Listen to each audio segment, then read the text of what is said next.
على المستوى الوطني تتواصل عملية تلقيح الدواجن ضد فيروس إنفلونزا الطيور، عملية يسهر على تنظيمها المكتب الوطني للسلامة الصحية للمنتجات الغذائية من خلال توفير اللقاح الكافي لتلبية الحاجيات الوطنية. ونموذج من إحدى الضيعات بتفلت في روبورتاج حسن طباعي وسمير بركة. عملية تلقيح الدواجن تتم هنا بهذه الضيعة بضواحي تفلت لدعم القطاع وضمان سلامة الدواجن بالنظر إلى حساسيتها وطرق تربيتها حسب النوع والعمر.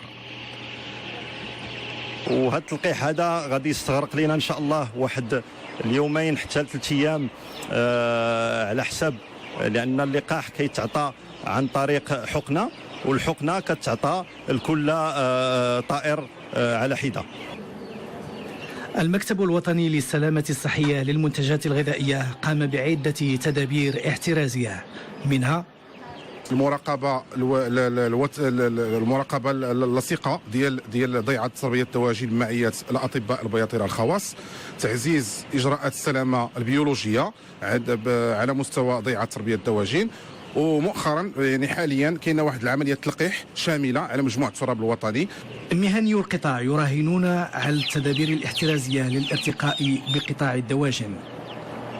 الان محسنين ضد هذا المرض، وكما كتلاحظوا الدجاج راه في حاله صحيه جيده، بالاخص اذا كانت الاجراءات الوقائيه نتاع كل وحده في متوفره وكتجاوب مع المعايير الدوليه.